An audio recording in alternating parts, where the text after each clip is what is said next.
Hi friends, welcome back to our channel SSA's Queens.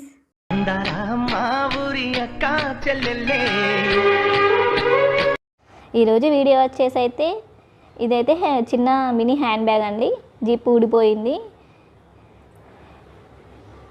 ఇంకా ఈ zip ఊడిపోయినప్పుడు అరే zip ఊడిపోయింది కదా, ఇంకా ఈ బ్యాగ్ ఎందుకు పడేద్దాంలే అనుకుంటానండి. అలా మాత్రం అస్సలు చేయకండి. ఏమాత్రం కంగారు పడకుండా ఈ జిప్ని ఇప్పుడు నేను చూపిస్తున్న ట్రిక్ని యూజ్ చేసి ఫిట్ చేసుకోవచ్చండి యథావిధిగా.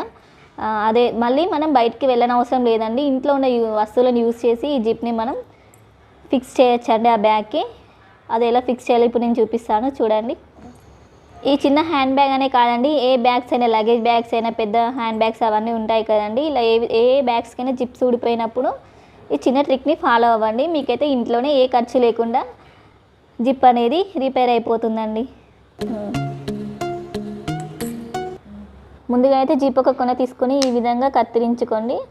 ఈ విధంగా కత్తిరిస్తే మనకి జిప్ ఎక్కించడానికి చాలా ఈజీగా ఉంటుందండి. అందుకే ఈ విధంగా కత్తిరించుకోవాలి.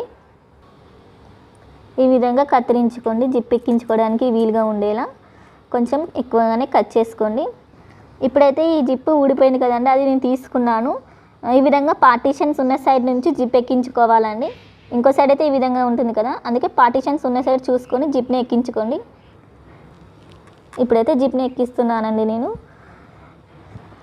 చూడడానికైతే ఈజీగానే ఉంటుందండి, కానీ చేస్తే కొంచెం కష్టంగానే ఉంటుంది. మెల్లగా నిదానంగా ఎక్కించుకోండి. ఫస్ట్ అయితే ఒక హోల్ నుంచి అయితే పెడుతున్నాను వన్ సైడ్ పెట్టడం కొంచెం ఈజీగానే ఉంటుందండి. సెకండ్ సైడ్ ఎక్కించడానికి కొంచెం టైం పడుతుంది.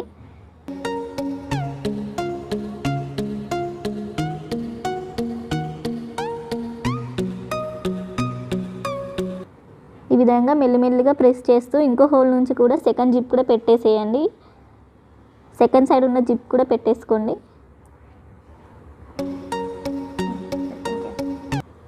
చూడండి, సెకండ్ సైడ్ కూడా జిప్ ఎక్కించేసాను. ఇప్పుడైతే జిప్ లాగుతున్నాను, పట్టుకుంటుందో లేదో చూద్దాం. జిప్ అయితే పట్టుకుంటుందండి. ఇంతే అండి, జిప్ పెట్టడం అయితే చాలా ఈజీగా ఉంది కదండి. దీనికోసం మనం ఇంకా మార్కెట్కి పరిగెత్తేసి అక్కడ ఇక్కడ పరిగెత్తి జిప్ పెట్టిస్తాము. జిప్ ఊడిపోగానే ఇంకా అయ్యో బ్యాగ్ వేస్ట్ అయిపోయింది కదా అని బాధపడుతుంటాం కదండి. ఇక నుంచి అలా చేయకుండా ఈ విధంగా నేను చూపించిన ట్రిక్ని ఫాలో అయ్యి ఈజీగా జిప్ ఎక్కించుకోండి. మీ బ్యాగ్ని మళ్ళీ రీయూజ్ చేసుకోండి. ఇంకా ఈ విధంగా జిప్ పెట్టడం అయిపోయాక ఆ జిప్ మళ్ళీ బయటికి రాకుండా ఉండడానికోసమని ఈ విధంగా థ్రెడ్ నీడిల్ తీసుకొని చివర్లో ఒక చిన్న స్టిచ్ వేసేసుకోండి. ఇంకా స్టిచ్ వేసేసుకోవడం వల్ల ఈ జిప్ అనేది అక్కడే ఆగిపోతుంది, బయటికి రాకుండా ఉంటుందండి. మళ్ళీ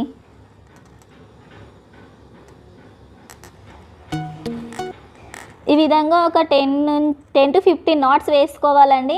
థ్రెడ్ అనేది కొంచెం లావుగా ఉంటేనే జిప్ అనేది బయటికి రాకుండా ఉంటుందండి. లేకపోతే మళ్ళీ మనం జిప్ ఓపెన్ చేసినప్పుడు అక్కడ నుంచి జిప్ అనేది బయటకు వస్తుందండి. అందుకే కొంచెం లావుగా వేసుకోండి థ్రెడ్ అనేది.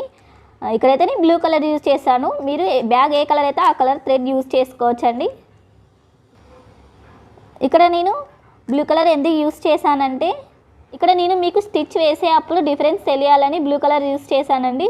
మీరైతే ఏ కలర్ బ్యాగ్ ఉంటే ఆ కలర్ యూజ్ చేసుకోవచ్చు. నేనైతే ఒక 10-15 టైమ్స్ స్టిచ్ వేసానండి. తర్వాత ఈ విధంగా ముడి వేసుకుంటున్నానండి. ముడి కూడా ఒక 3 to 4 టైమ్స్ వేయండి, గట్టిగా ఉంటుంది.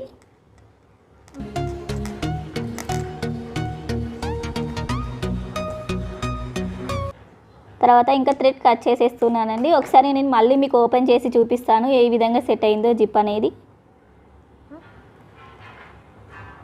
చూడండి, ఇక్కడ మనం స్టిచ్ వేసిన దగ్గర జిప్ అనేది ఆగిపోతుంది. ఇంకా బయటికి ఎంత మనం లాగినా బయటికి అయితే వచ్చేదండి. అందుకే కొంచెం ఎక్కువ నాట్స్ వేసుకోండి.